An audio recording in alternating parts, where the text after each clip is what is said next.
नमस्कार प्यारे छात्रों, आप सभी का हार्दिक स्वागत है पीटीज आईएएस एकेडमी के civil services focus current affair के हमारे पहले सेशन में।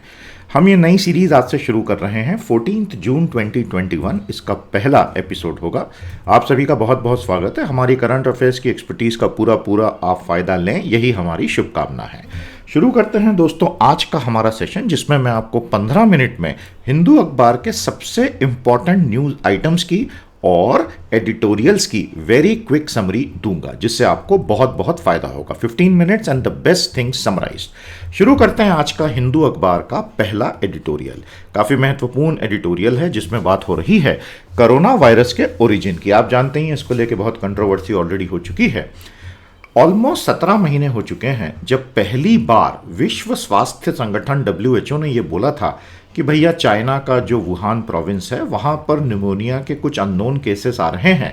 अननोन से इनका मतलब है कि उसका ओरिजिन कौन से वायरस में है, कौन से पैथोजन में है, वो हमें पता नहीं चल रहा है। इस बात को ही 17 महीने हो गए। आज हम जून 2021 में इसकी बात कर रहे हैं, ऐसा हिंदू का एडिटर बोलता है, और इसका ओरिजिन तो अभी तक पता नहीं चला। Most likely severe acute respiratory syndrome Covid virus जो है, कोरोना वायरस नंबर 2, जिसको नोवेल कोरोना वायरस भी नाम दिया गया, हिंदू का एडिटर बोलता है कि देखिए इसका एक प्राकृतिक उद्गम रहा होगा, नेचुरल ओरिजिन, और या फिर ये किसी लैब में बायो इंजीनियरिंग करके वहां से लीक हो गया। अभी तक जितने भी लोगों ने दिमाग लगाया, कॉन्स्पिरेसी थ्योरीज तो बहुत सारी हैं, लेकिन कोई ऐसा पक्के में ठोस सबूत नहीं दे पाया कि ये लैब से लीक होके बाहर आया है। इसलिए जो तराजू का पलड़ा है वो नेचुरल ओरिजिन की तरफ ही झुक रहा है। ये जूओनॉटिक है। आप जानते ही हैं जूओनॉटिक डिजीजेस का मतलब होता है जो जानवरों से इंसानों में आती हैं। तो या तो ये चमगादड़ से ह्यूमंस में डायरेक्टली आ गई, या किसी इंटरमीडियरी होस्ट के जरिए आई, यानी मध्यस्थ कोई उसका होस्ट रहा होगा।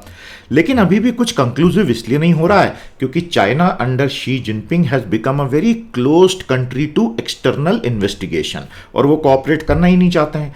इसके पहले के जो छोटे छोटे एपिडेमिक आए थे, SARS और MERS, middle east respiratory syndrome, उसमें क्या हुआ था कि इंटरमीडियरी होस्ट को तो पकड़ लिया गया था, the civet cat and the dromedary camel, लेकिन जो उसका ओरिजिन था कई सालों के बाद पता चला कि हॉर्स शू बैट यानी चमगादड़ उसका ओरिजिन था। इसका मतलब ये चीजें ढूंढने में जब सब तरफ से कोऑपरेशन होता है तो भी इतना समय लग जाता है। तो आज तो चाइना कोऑपरेट ही नहीं कर रहा है। जेनेटिक मैनिपुलेशन इन लैब, पहले दिन से पिछले साल जनवरी, फरवरी, मार्च, अप्रैल, मई में आप याद करेंगे, लोगों ने लगातार चाइना पे आरोप लगाया कि भाई इसी ने सारा जेनेटिकली मैनिपुलेट किया होगा। अगर वैसा किया है तो ये एडिटर ऐसा कहता है कि ये संभव नहीं दिखता, क्योंकि जीनोम सीक्वेंस में उसके टेलटेल साइंस विजिबल नहीं हो रहे हैं। आप जानते ही हैं अब दुनिया में जीनोम सीक्वेंसिंग की बहुत बढ़िया टेक्नोलॉजीज आ चुकी हैं। आप केवल 1 दिन में 2 दिन में सारी चीज़ों का, किसी भी बायोलॉजिकल स्टफ का जीनोम सीक्वेंस कर सकते हैं। तो दुनिया भर के देशों में जीनोम सीक्वेंसिंग हुई। अरे भाई, कहीं ना कहीं के साइंटिस्ट तो बता देते ना कि जीनोम में ये चीज़ पूरी तरह आर्टिफिशियल मिल रही है, लेकिन चाइना के बाहर के वैज्ञानिक भी कोई आर्टिफिशियल चीज पकड़ नहीं पाए। मतलब ये जो है लैब में बना नहीं है। लैब से हो सकता है लीक हुआ हो, लेकिन वहां बना तो निश्चित ही नहीं है। Many claims of bio engineering, bio engineering का मतलब होता है जैव अभियांत्रिकी, यानी आर्टिफिशियली लैब में सिंथेटिक बायोलॉजी बनाना। ये बहुत खतरनाक विज्ञान है। इनफैक्ट आज का हमारा एक पूरा एडिट भी इसके ऊपर है। बहुत शानदार एडिट है ये, हैप्पी मॉन जैकब का, अभी देखेंगे इसको। तो प्यारे दोस्तों, बायो इंजीनियरिंग के क्लेम बिल्कुल झूठे पाए गए हैं, जिसमें खासतौर पर furin cleavage on spike protein, nucleotides and furin cleavage की बात हो रही थी। पिछले 1 साल से लोग यही बोल रहे थे कि इसका जो मैक्रोमोलिकुलर स्ट्रक्चर है वो इस आशंका को बल देता है कि भैया ये सब बायो इंजीनियर्ड है, लेकिन कोई सबूत है नहीं। फाइनली एडिटर बोलता है कि हम ये उम्मीद करते हैं कि एक न एक दिन चाइना ओपन इन्वेस्टिगेशन में मदद करेगा, क्योंकि China can also be at the receiving end someday, फिर उस दिन चाइना बोलेगा दूसरों को कि भैया हमको इन्वेस्टिगेशन में मदद करो, तो कोई चाइना की मदद करेगा नहीं। वैसे देखिए, अंदर की बात यह है कि चाइना में भी अभी कुछ प्रोविंसेस में पार्शियल लॉकडाउन चल रहा है because of the delta version B16172, और उसके अलावा चाइना ने ओवरऑल जो है कोविड को पूरी तरह नियंत्रण में कर लिया, और इकोनॉमी उसकी जो है अमेरिका के साथ दुनिया की केवल 2 बड़ी मेजर इकोनॉमी इकोनॉमीज हैं जो 2021 में उनकी साइज 2020 के पहले वाली साइज से ज्यादा होने वाली है। तो ये अपने आप में एक बहुत बड़ा इंडिकेटर है कि they have actually controlled it very very nicely. आज का हमारा दूसरा एडिट आपके सामने है दोस्तों, रिन्यूड अनसर्टेनिटी। अब हम चाइना और कोविड से आगे निकल कर आ गए हैं और एडिटर हमको लेकर आ गया भारत के इंडस्ट्रियल प्रोडक्शन के डेटा पे। तो जैसा कि आप जानते हैं, भारत में हम एक index of industrial production use करते हैं, औद्योगिक उत्पादन सूचकांक। इसके बहुत सारे कंपोनेंट्स होते हैं, जैसे कि आप जानते हैं, एक होता है माइनिंग यानी कि खनन, एक होता है विनिर्माण यानी कि मैन्युफैक्चरिंग, और एक होता है विद्युत यानी कि इलेक्ट्रिसिटी। तो ये तो सेक्टरल कॉन्स्टिट्यूएंट्स होते हैं, लेकिन इसके 6 एंड यूज कैटेगरी भी होती है, वो भी अभी हम देखेंगे। तो हमारा जो नेशनल स्टैटिस्टिकल ऑफिस है, उसने अप्रैल का जो आईआईपी का डेटा लाया है, उसमें ये अब साफ हो गया है कि हमारे जो 3 प्रमुख क्षेत्र हैं, माइनिंग, मैन्युफैक्चरिंग, इलेक्ट्रिसिटी, मार्च 2021 के मुकाबले अप्रैल 2021 में तीनों का ही डेटा कॉन्ट्रैक्ट हो गया। अब मैं आपको यहां एक बड़ी महत्वपूर्ण बात बता दूं। पहली बात तो ये बताइए दोस्तों, आपको पहला एडिट समझ में आ गया? तो अब आपको क्या करना है, जो मैंने आपको ये पूरा पढ़ा है, एक तो आप पीडीएफ डाउनलोड कर लो, लिंक में दिया हुआ है ना, कमेंट जो हमारा है पहला, उसी में ऊपर ही ऊपर हमने आपको इसके लिंक दिए, डाउनलोड करके रख लो अपने पास। दूसरी बात, ये जो आपने पढ़ा, इसको 1 या 2 लाइन में बिल्कुल आराम से समरी लिख दो नीचे कमेंट में कि सर इसके पहले एडिट की समरी ये है। ये आपको करना है। सेशन को लाइक और शेयर करना, जितना आप सपोर्ट करोगे ना, मैं उतने लंबे समय तक ये 15-15 मिनट की सीरीज को चलाऊंगा। अब आप जानते हैं दोस्तों, एनएसओ जो आईआईपी का डेटा लाता है, मैं आपको आईआईपी और दूसरे इंडाइसेस के बीच का एक बहुत बेसिक फर्क बता दूं। आईआईपी जो होता है वो वैल्यू वाइज मेजरमेंट नहीं करता है, वो वॉल्यूम वाइज मेजरमेंट करता है, ये ध्यान रखना।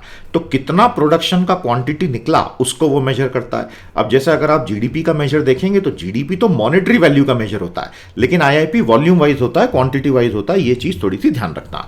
तो सेक्टरल कॉन्स्टिट्यूएंट इन्हें इसके क्षेत्रवार जो घटक हैं वो है माइनिंग, मैन्युफैक्चरिंग और इलेक्ट्रिसिटी। तीनों के तीनों डाउन हो गए दादा अप्रैल में। और जो 6 एंड यूज कैटेगरी है वो 6 की 6 अप्रैल में मार्च के मुकाबले 6 की 6 डाउन हो गई। Primary, capital, intermediate, construction good, consumer durable, consumer non durable. तो जो प्राथमिक वस्तुएं हैं, पूंजीगत वस्तुएं हैं, मध्यस्थ वस्तुएं, विनिर्माण वस्तुएं हैं, कंज्यूमर ड्यूरेबल यानी उपभोक्ता टिकाऊ वस्तुएं, और उपभोक्ता गैर टिकाऊ वस्तुएं। तो मेरा एक सवाल है, कमेंट थ्रेड में जवाब देंगे, कंज्यूमर ड्यूरेबल और कंज्यूमर नॉन ड्यूरेबल के बीच का अंतर क्या होता है बताइए। अब आते हैं मैन्युफैक्चरिंग पे। मैन्युफैक्चरिंग का जो टोटल वेटेज है ना आईआईपी में, ये तो एक वेटेड अरिथमेटिक एवरेज है, sigma W I P I upon sigma W I, वो है ऑलमोस्ट 77.6%, और ये मार्च से 12.5% कॉन्ट्रैक्ट हो गया। एनएसओ ने ये बोला कि हम इसको अप्रैल 2020 के साथ इसलिए कंपेयर नहीं कर रहे हैं क्योंकि तब तो पूरा भारत बंद था, तो इस बार आईआईपी का डेटा बहुत ज्यादा निकल आएगा तो कोई फायदा ही नहीं है, और वो बात सही भी है। कंपेयर टू 2019, तो अगर हम 2020 को रूल आउट कर दें क्योंकि लॉकडाउन था, ये था, वो था, हटा दें, तो 2019 एक अच्छा बेस होगा चेक करने के लिए, क्योंकि फिर श्रिंक होके हम वहीं आ गए हैं लौट के। मैन्युफैक्चरिंग भारत में बुरी तरह सफर कर रहा है, ये सबक अब साफ हो चुका है, क्योंकि 2021 अप्रैल का आईआईपी का मैन्युफैक्चरिंग का जो कंपोनेंट है वो 2019 के मैन्युफैक्चरिंग के आईआईपी कंपोनेंट से भी कम निकला है, 0.9%, 2 साल बाद। कैपिटल गुड और कंज्यूमर ड्यूरेबल 14.5% और 11.5% श्रिंक हो गए। इसका मतलब हमारी इकोनॉमी में डिमांड साइड कंप्रेशन कंटिन्यूअसली चल रहा है। क्यों मैंने डिमांड साइड बोला? क्योंकि डिमांड कम है तभी तो प्रोडक्शन कम है। अगर डिमांड बढ़ रही होती तो प्रोडक्शन भी बढ़ रहा होता, दोनों कनेक्टेड है ना। तो कोरोना की जो दूसरी लहर भारत में आई है, उसने कंज्यूमर नॉन ड्यूरेबल्स यानी कि उपभोक्ता गैर टिकाऊ वस्तुएं, जो इंसान आज के कंजम्पशन, कल के कंजम्पशन, परसों के कंजम्पशन के लिए, दूध हो गया, बटर हो गया, चीज हो गया, ऐसी चीजें, उसमें भी 11% की कटौती हो गई। और यह ट्रेंड कंटिन्यू कर रहा है क्योंकि परचेजिंग मैनेजर इंडेक्स का जो कंपोजिट इंडेक्स है वो मई में घट के 48 रह गया। 50 से नीचे होता है तो कॉन्ट्रैक्शन, 50 के ऊपर होता है तो एक्सपांशन। नियर टर्म रिवाइवल यानी अगले कुछ हफ्तों में आप अगर ऐसा सोच रहे हैं कि उपभोक्ता लेड डिमांड में, यानी भारत के 25 करोड़ हाउस होल्ड जो कंज्यूम करते हैं ड्यूरेबल नॉन ड्यूरेबल, उसमें डिमांड बढ़ेगी और उससे हमारी जीडीपी बढ़ेगी, इसकी संभावना असंभव है क्योंकि नौकरियां चली गई हैं, सेविंग्स खत्म हो गई हैं और लाखों लोग जो हैं कोविड का शिकार हो गए हैं। तो अब तो भारत सरकार को कमर कस के मैदान में आना चाहिए, डायरेक्ट फिस्कल सपोर्ट देना चाहिए, इनडायरेक्ट वो आरबीआई वाला नहीं, और बहुत तेजी से ज्यादा लोगों को टीके लगाने चाहिए, तभी इकोनॉमी की दिशा और दशा बदलेगी। कमेंट थ्रेड में इसकी फटाफट 1 या 2 लाइन में समरी निकालिए और इसके ऊपर आपकी क्या राय है जरूर बताइए। अब आ गए आज के भीम का एडिटोरियल पे। एम के नारायणन साहब ने लिखा है, बहुत ही शानदार एडिटोरियल है। हिंदू का अखबार आप खरीद के पढ़िए, इसका ई पेपर या हार्ड पेपर अपनी कॉपी खुद की खरीदिए। हम यहां सिर्फ आपको एनालिसिस दे रहे हैं। प्यारे दोस्तों, साइबर सिक्योरिटी दुनिया में इतना बड़ा मुद्दा अचानक से पिछले 5 साल में बन गई है। The world is hardly wired for cyber resilience. इस टाइटल का मतलब समझ रहे हैं आप? ये दुनिया जो है साइबर रेजिलियंस यानी कि कंप्यूटर क्षेत्र में होने वाले हमलों से बचाव के लिए अभी तो तैयार ही नहीं है। हार्डली वायर्ड का मतलब होता है, एक होता है हार्ड वायर्ड यानी पूरी तरह से रेडी, और एक होता है हार्डली वायर्ड यानी कि बिल्कुल भी तैयार नहीं। दोनों में बहुत फर्क है, हार्ड वर्क और हार्डली वर्क वाला फर्क है। He is a very hard worker and he works hardly, दोनों में बहुत अंतर होता है। वही वाली कहानी, बहुत अच्छा टाइटल है। नारायणन साहब कहते हैं कि बहुत ही नियमित रूप से large scale cyber attack America में 2020 से चालू हो गए, जिससे एक बात साफ हो गई है कि हमारे सिविलियन टारगेट्स भी भेद्य टारगेट्स बन चुके हैं। ऐसा नहीं है कि केवल मिलिट्री और स्ट्रेटेजिक टारगेट हैं, और इसमें रशिया, चाइना, नॉर्थ कोरिया जो हैं उछल उछल के हमला कर रहे हैं। सोलर विंड का हैक हुआ 2020 में रशिया से, जिसमें सोलर विंड नाम की कंपनी जिस का सॉफ्टवेयर अपडेट करती थी वो सारी बड़ी बड़ी कंपनी और सरकारी संगठन हैक हो गए। और उसके बाद चाइना के हैफनियम ग्रुप ने हमला किया जनवरी 2021 में, और उसके बाद मई में कॉलोनियल पाइपलाइन ईस्टर्न सीबोर्ड पे अमेरिका के पूरी हैक हो गई, और मिलियंस ऑफ डॉलर के बिटकॉइन रैंसम में डार्क साइड ने मांगे, जिसको एफबीआई ने पकड़ लिया बाद में। ये सारे सिविलियन टारगेट थे। तो आज भारत के सामने, अमेरिका के सामने, पश्चिमी देशों के सामने क्या खतरा हो गया? साइबर वॉरफेयर एक असली खतरा है, और जिसको आज हम बड़े फैशनेबल तरीके से बोलते थे कि भैया ये 5th डोमेन है। Land, air, water, space, cyber, 5 domain होते हैं ना वॉरफेयर के, तो साइबर 5वां डोमेन तो एक्चुअली बन चुका है, और अब उसको एक नया टारगेट मिल गया है, वो है सिविलियन टारगेट। आज तक दुनिया भर में मिलिट्रीज का टारगेट होता था कि 0 डे वल्नरेबिलिटी से खुद को बचाओ। 0 डे वल्नरेबिलिटी का मतलब होता है जब आपने किसी मशीन में सॉफ्टवेयर लगाया तो उसमें पहले से कुछ ऐसी कमी थी जो किसी को पता था, और उस कमी का, उस छेद का, उस खुले हुए सॉफ्टवेयर के दरवाजे का इस्तेमाल करके वो अपना वर्म, वायरस अंदर घुसा देता था, और इसी पे सारा का सारा फोकस था। यह बात 2010 में ईरान ने बहुत ही कड़वे सबक से सीखी, जब ऐसा आरोप है इजराइल और अमेरिका ने स्टूएक्स नेट वर्म घुसा दिया था इजराइल के न्यूक्लियर एनरिचमेंट फैसिलिटी में। तो ईरान का पूरा न्यूक्लियर सिस्टम कोलैप्स हो गया था, अब वो फिर से खड़ा हो चुका है। रैंसमवेयर और फिशिंग, ये 2 स्ट्रेटजीज हैं। आपके कंप्यूटर को लॉक कर दो, रैंसम मांगो, और फिशिंग यानी बिल्कुल असली दिखने वाले मेल भेज के फंसा लो, आदमी उस पर क्लिक कर देता है, पूरी कंपनियां डाउन हो सकती हैं रैंसम के लिए। ये खतरा आज भारत की भी micro, small, medium, large enterprises के सामने आ चुका है। कोविड-19 में साइबर अटैक जो हुए उसमें मानवता का पूरा अभाव देखा गया, क्योंकि उन्होंने हेल्थ फर्म्स पे हमला किया, पेशेंट्स का डेटा चुराया, और उनका ऐसा मानना है कि हॉस्पिटल्स और पेशेंट्स इतना डर जाएंगे इससे कि वो आगे बढ़ के रैंसम दे देंगे।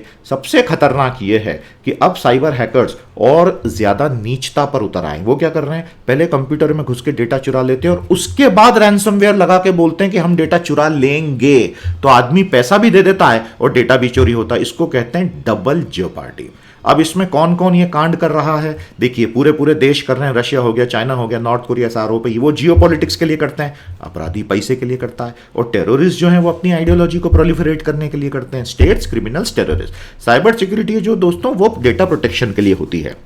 उसके 3 स्टेजेस होते हैं। आज दुनिया में हर व्यक्ति के हाथ में मोबाइल फोन है, क्लाउड कंप्यूटिंग से वो लिंक्ड है।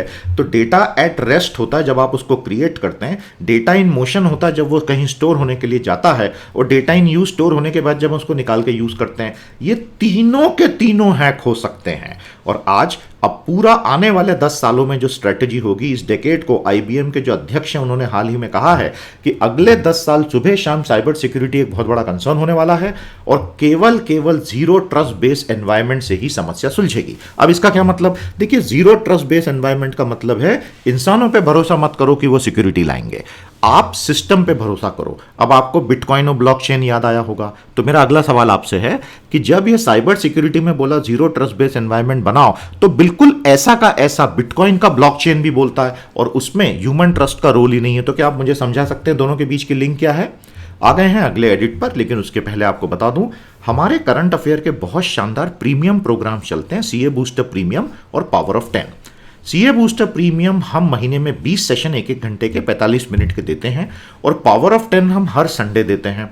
अभी तक सीए बूस्टर प्रीमियम के 245 सेशन ऑलरेडी हो चुके हैं हमारे पोर्टल पे, और पावर ऑफ 10 के ऑलरेडी 52 सेशन हो चुके हैं। आप इसमें 1 महीने के लिए, 6 महीने के लिए चाहे तो यूट्यूब पर नीचे आपको एक ज्वाइन का बटन दिख रहा होगा, आज के आज ज्वाइन कर सकते हैं, नहीं तो हमारी पीटी साइट पर आ सकते हैं। ये अपने आप में करंट अफेयर के लिए बहुत ही अद्भुत सॉल्यूशंस हैं। पावर ऑफ 10 तो जनरल स्टडीज की तैयारी करने वालों के लिए वरदान है। आप अगर आज ज्वाइन करते हैं तो आपको उसमें 52 सेशन है, 520 एडिटोरियल तो अभी रेडी मिलेंगे, एकदम खतरनाक लेवल के, वो बिल्कुल ही टॉप लेवल प्रोफेशनल काम है। तो मैं आप सभी का स्वागत करता हूं। सिंसियर जीएस एस्पायरेंट, अगर आपने हमारी एकेडमी ज्वाइन नहीं की है तो आप पावर ऑफ 10 तो जरूर ज्वाइन कीजिएगा। Planning for a biosecure future, Happymon Jacob हमारे लिए लेकर आए कि भैया भविष्य में सिंथेटिक बायोलॉजी हमको क्या क्या तकलीफ दे सकती है। अब उसकी बात कर लें। कोविड-19 ने हमारी पूरी डेफिनेशन नेशनल सिक्योरिटी की बदल दी है। पिछले 2 सालों में सारी दुनिया ने देख लिया।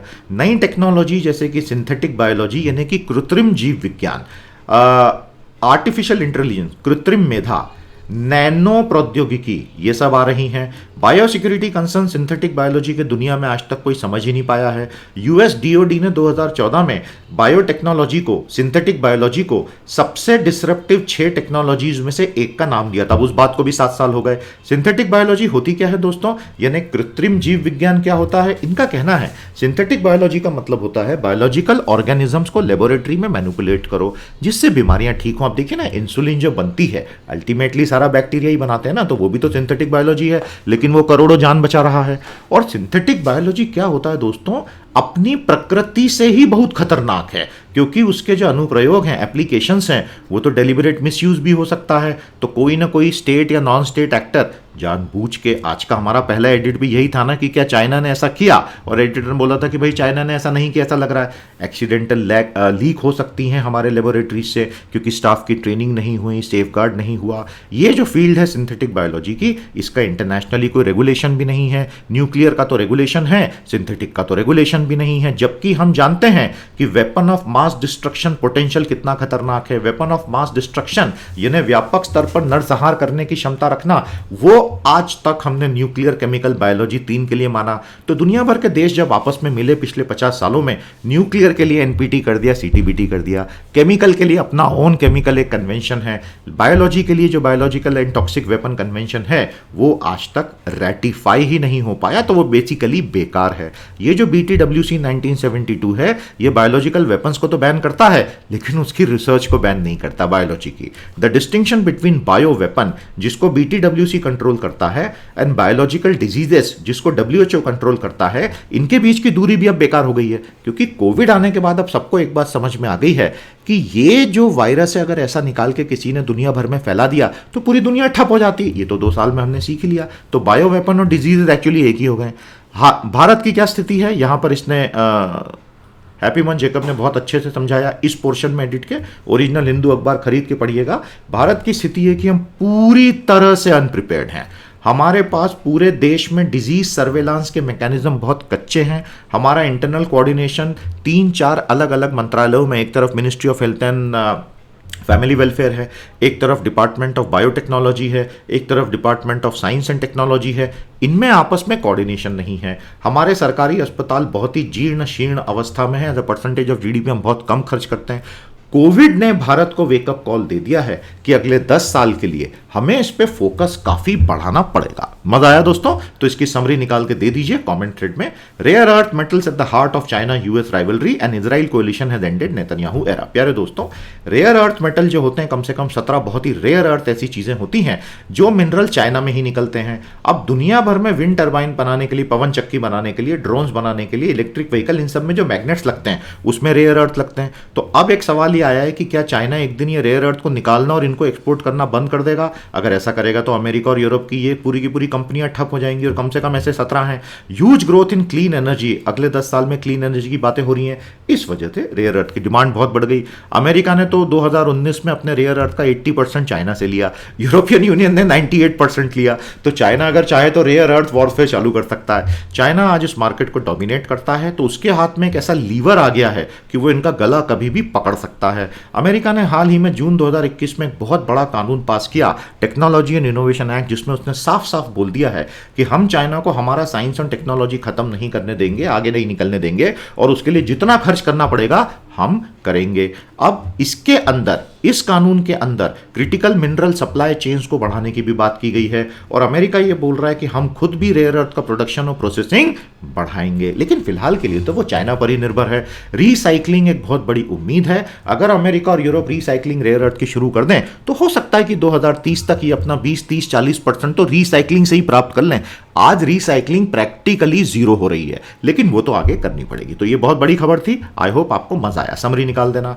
और इजराइल की राजनीति में हमेशा की तरह लंबा चौड़ा उठापटक हो चुका है। Ultra right wing, ultra nationalist Naftali Bennett साहब जो हैं, छोटी सी पार्टी है उनकी, उन्होंने 12 साल से प्रधानमंत्री बने हुए बेंजामिन नेतन्याहू को पछाड़ दिया और इजराइल की पार्लियामेंट में जीत गए और उनका कोलिशन जीत चुका है। इसके अंदर 8 बहुत अलग अलग किस्म की पार्टियां एक साथ आई हैं, जिसमें इजराइल के इतिहास में पहली बार एक अरब पार्टी भी साथ में जुड़ी। आपको बता दूं कि इजराइल के अंदर बहुत सारे अरब नागरिक भी रहते हैं। ये सारे लोग बेंजामिन नेतन्याहू की वर्किंग स्टाइल के बिल्कुल खिलाफ हैं और ये चाहते हैं कि फिलिस्तीनी लोगों के साथ रोज रोज के झगड़े थोड़े कम हो जाए, अमेरिका से रिश्ता थोड़ा सा सुधर जाए। लेकिन नेतन्याहू ने ये बोल दिया है कि भैया मैं हार मानने वाला नहीं हूं और आई विल बी बैक, जैसे वो अर्नोल्ड श्वार्ज़नेगर ने बोला था ना टर्मिनेटर में। लेकिन बेनेट जो है अल्टीमेटली नेतन्याहू से अलग नहीं है। नफ्ताली बेनेट ने भी बोला है कि ये जो ईरान का पूरा न्यूक्लियर प्रोग्राम है, हम इसका विरोध करते हैं और अमेरिका ने जो joint comprehensive plan of action बनाया है, हम इसका भी विरोध करेंगे। पिछले 2 साल इजराइल में 4 इलेक्शन हुए, 11 दिन का गाजा का युद्ध हुआ और कोविड का आउटब्रेक हुआ। हालांकि अब वो कंट्रोल हो चुका है। तो ये थी आज की हमारी सारी खबरें। याद रखिएगा 6 जुलाई से S&T क्रैकर कॉम्बो कोर्स शुरू हो रहा है और 8 जुलाई से इकोनॉमी क्रैकर। ये भी आपके लिए बहुत यूजफुल होगा। और जैसा मैंने कहा, जो सिंसियरली करंट अफेयर और जीएस करना चाहते हैं, हमारे ये कोर्सेज बिल्कुल मिस मत कीजिएगा, खासतौर पे पावर ऑफ 10। इसी के साथ आज का करंट अफेयर समाप्त करते हैं। क्या आपको अच्छा लगा मुझे बताइए। अगर अच्छा लगा तो मैं सीरीज आगे चलाता रहूंगा। कृपया इसको स्प्रेड करने में हमारी मदद कीजिएगा। नमस्ते, जय